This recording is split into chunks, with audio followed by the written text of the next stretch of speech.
Alô, galerinha do Três Quadrinhos, voltando aí depois de um tempinho fora do canal. Vamos falar hoje sobre sagas. Sagas, que é esse formato de republicação que a Panini vem trazendo, que é muito difícil acompanhar, porque é muita coisa. Eu vou falar desses 3 últimos lançamentos que saíram agora.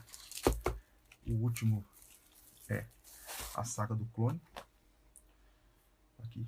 Antes, um pouquinho antes, veio a saga do Wolverine. E por último, e menos importante mesmo, porque é da DC, brincadeira, tá, gente? Não sabe que a DC é pior, mas não precisa ficar falando nada. Saga da Mulher Maravilha, mais um do John Byrne, ou como eu gosto de falar, o do Cogburn. Essa é a ordem do último pro primeiro, né? Vamos começar então pro primeiro, que é a do Cogburn, né? Do Cogburn. Por que é Cogburn? John Byrne é um cara que sempre foi muito fã. Tá travando um pouquinho aqui, que eu acho que tá na qualidade máxima. O John Byrne, ele nos anos 70 para 80, ele começou a ter chance de mostrar o seu lado de fã, né? Ele é o cara que lia quadrinhos da Marvel dos anos 60 e direto foi ser contratado como artista e já começou a trazer as referências, né? Quando ele teve a chance do Jack Kirby. O Jack Kirby, quando ele teve a oportunidade da primeira vez que publicamente perguntaram do John Byrne para ele falou que ele tinha que se esforçar um pouco, né? Para ele ser um ótimo artista, quando perguntaram dele, do John Byrne pro Jack Kirby. E quando o Jack Kirby teve uma chance de trabalhar uma espécie de Howard Pato autoral do Steve Gerber, que é um autor que eu gosto muito, eles criaram um personagem chamado Cogburn, que era uma sátira ao John Byrne. E isso aqui é bem depois disso, desse gibi aqui, autoral do Steve Gerber. E saga do Superman, toda a fase dele da DC, ele fez até o Mac, ele fez até Quarto Mundo, Superman, tudo que o John Byrne fez, principalmente na DC, ele fez questão de copiar e fazer uma versão de continuação das coisas do Jack Kirby em todos os quadrinhos que ele põe a mão. Ele coloca Apocalipse, coloca outros personagens até do Etrigan aqui nessa saga da Mulher Maravilha, por exemplo. E, cara, e fica só nisso. Não evolui muito como quadrinho, fica nessa. Eu achei a narrativa, como é um gibi dos anos 90, ela tenta ser um pouco moderna e traz enquadramentos bem largões, tá vendo? Como eles são quase retângulos, quadros inteiros. Você vê muito quadro inteiro, quadro de uma página, para mostrar a narrativa dele. Muito quadro de uma página. É bonito, eu gosto bastante do desenho do Byrne, eu gosto muito dos cenários que ele faz, assim, quando ele faz. Eu gosto, assim, eu acho que ele tem uma noção boa de arquitetura, assim, eu gosto. Tem gente que não gosta dessas caretas que ele faz, eu gosto.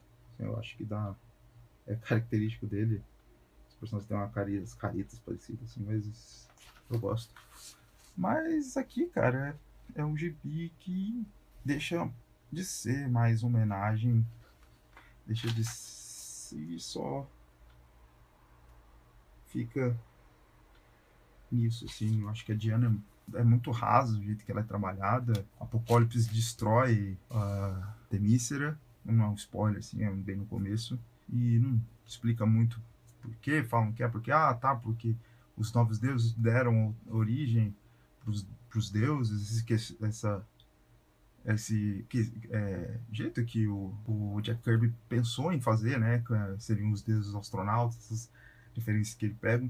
E aí ele pega como se os novos deuses fossem predecessores desses deuses gregos que estão na Terra, aí inventa um monte de coisa para tentar dar sentido. Essa é a primeira parte. A segunda parte, ele traz os personagens do Etrigan, a irmã do Merlin, esqueci o nome da irmã do Merlin, esse núcleo do Etrigan, para também fazer homenagem. Eu não sei como que vai ser a sequência. Um personagem que eu gosto muito, o Vingador Fantasma. O Vingador Fantasma, né? Acho que é. Bom, esse aqui é um gibizinho bacana, mas não é nada demais. Eu gosto muito da Mulher Maravilha, acho que eu vou continuar por causa disso. Não tem tanta opção como ela merecia, mas eu não sei se essa aqui o que o fã de Mulher Maravilha merece ler agora. Tem a fase anterior do Mais Low, que até que é muito polêmica, o pessoal lembra do final, que é a Mulher Maravilha, que é substituída, que é pela Tênis, que o Mike Deodato desenhava com quase sem roupa. E o pessoal pega um pouco no pé. Eu gosto tanto disso aqui também, no cabelo. Os cabelos dele são maneiros. É isso, não sei o que esperar muito mais. A próxima é a melhor dessa nova leva aqui, Saga do Wolverine, do Larry Hama. A gente tem um pouco de preconceito com o Wolverine, né? Porque ele às vezes soa, principalmente na fase Claremont Burn, um pouco vazio, porque o próprio Claremont não tinha tanto interesse nele, né? Quem sempre insistiu muito foi o John Byrne. E aqui eles tentam dar uma profundidade legal ao personagem, criam um aspecto de thriller no ar, que parece Chinatown, aquele filme do Jack Nicholson. Outros filmes também. Tem um filme do Michael Douglas no Japão, Nuvem Negra, eu não lembro mesmo, mas tem toda essa vibe assim, meio no ar. E, cara, esse aqui é muito bom. Traz profundidade do personagem, traz um pouco do passado dele, traz um pouco da reflexão do Larry Hama. Ele tem uma filosofia de vida. Eu acho que ele tenta trazer uma reflexão sobre o ser animalesco. Até ele tenta trazer um pouco do jeito que a gente trata os mutantes, até com a evolução do macaco para o homem. Eu senti isso aqui um pouco quando ele tenta trazer uma exploração do homem pelo macaco. Eu acho que é mais ou menos a visão que o ser humano tem, que o mutante tem e poderia ter do ser humano, como se fosse alguma coisa superior, e trata com indiferença. Eu acho isso genial. Ele também traz algumas referências de Guernica, né? Que ele faz o Logan viajar no passado, vai para Guernica. Essa história aqui eu já tinha lido antes, e tem a lei de... E, poxa, cara, essa história aqui é fantástica, assim, sabe? Eu acho que é o ponto alto. Tem várias referências aqui, inclusive o autor de 1974, ele tá aqui. Acho que é até uma referência legal, porque às vezes as pessoas citam bastante ele como uma figura ligada à CIA, ao medo do comunismo por parte dos americanos. E eu acho que aqui traz muito uma visão mais geral desses problemas. É o Mark Silvestre desenhando livre, mas eu acho que eu tenho muito o peso do arte finalista nessas histórias aqui, que é o Dan Green, que faz aquela história do Doutor Estranho. Essa aqui é a melhor dessas sagas aqui. Por último, vamos falar da Malfadada, mas que eu adorei. Não esperava nada, entrega pouca coisa também, mas também que entrega o que a gente espera. São quadrinhos divertidos, traz essa questão de volta do clone do Homem-Aranha, Ben Reilly. E, poxa, cara, eu acho bacana. Eu li essa história prequela, a gente pode falar que é a prequela anterior do Chacal, e assim, é mais um balé editorial, né? Não sabe o que aconteceu. Mas é interessante, eu acho bastante interessante, principalmente as histórias do The Matrix. Ele tá trazendo toda uma questão filosófica por trás do Homem-Aranha. Que a mesma coisa eu vi em Carnificina Extrema, quando ele escreve, ele tenta trazer algumas coisas com caos. E aqui ele tenta trazer um pouco de existência, né? Porque o Ben Reilly, ele, principalmente essa aqui, o volume 2, né?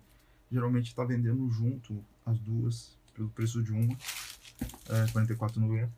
E realmente, a 2 é complemento, acho que precisa, nesses 3 quadrinhos que eu estou falando aqui, apesar de ser um quarto. Mas esse aqui complementa muito, acho que é necessário ler o 2 assim, já junto com o 1, porque o 1 ele mostra assim, o problema, e o 2 ele começa a trabalhar o Ben Reilly como Homem-Aranha. O 1 só traz ele de volta, a May Parker tendo problema de saúde. E, cara, eu gostei muito das histórias do DeMatteis. Eu acho que, cara, Mark Bagley é um dos desenhistas definitivos do Homem-Aranha. O Sal Buscema tá muito bem aqui, tá a história que ele desenha. Gostei bastante. É bacana, toda essa visão de do que é a pessoa, como ela pode ser ruim, como ela pode ser boa, que é intrínseco à experiência, já que o clone ele tem essas experiências de vida plantadas nele, ele não é o mesmo Homem-Aranha. Então, o que faz ele ser o Homem-Aranha? Fica toda essa questão de moral e de existencialidade, coisas como a, a tábula rasa do John Locke não é a tábula editora, é a tábula rasa do John Locke. É bem trabalhado aqui. A gente pensa um pouco até sobre a nossa existência, assim. Eu gostei desse lado filosófico aqui, que é até um gibizinho como esse aqui, que é um gibizinho de aventura, traz Venom, traz... E traz... o do Venom, a questão do Venom é interessante, que é trabalhado no segundo volume, porque ele traz uma questão... porque o Peter Parker só aceitou? Então, já são momentos até que é pós... Que o pós, assim, que eu achei bem trabalhado, que é o pós a primeira saga do clone, que ele não tem as mesmas memórias já do Peter, e ele fica se questionando, porque ele não tem a, o conhecimento do que aconteceu, né? Então, para ele, pro Ben, really, fica essas questões. E, poxa, é maneiro. Esse formato saga ainda acho que eu não sou muito o cara que gosta de ficar falando de formato para vender vídeo, para vender gibi. Não acho que eu tô aqui para falar disso, mas eu ainda acho que é um dos formatos que mais entrega coisa divertida, porque dentro das muitas coisas que a gente pode trazer, a Panini tem a condição de selecionar. Então, ela seleciona já o que está saindo de melhor e você consegue mesclar com coisas que já saíram, como a própria Marvel faz, mas um escopo menor para atender o público. E nesse formato aqui, que dentro da realidade é até aceitável o preço, né? Então esse aqui é o Três Quadrinhos. Fique aí sempre pra gente trazer mais vídeos. Vou tentar melhorar a recorrência. Vou ter agora um editor que não vai ser fixo, ele vai ser conforme a disponibilidade dele, que é o Thiago Rigueira. Já fica o agradecimento. Sempre a gente vai trazer. Próxima novidade é uma live. Eu ainda estou em dúvida como que eu vou chamar esse quadro, que eu estou esperando, em dúvida entre se vai ser Atroar, que vai ser 3 pessoas conversando. Então, pode ser o nome do quadro Atroar. Ou pode ser também diferente. Pode ser Café Cartoon. E aí, vocês podem dar a dica do que vocês preferem. Abração. Obrigado. Se inscreva, curta o vídeo. Abração.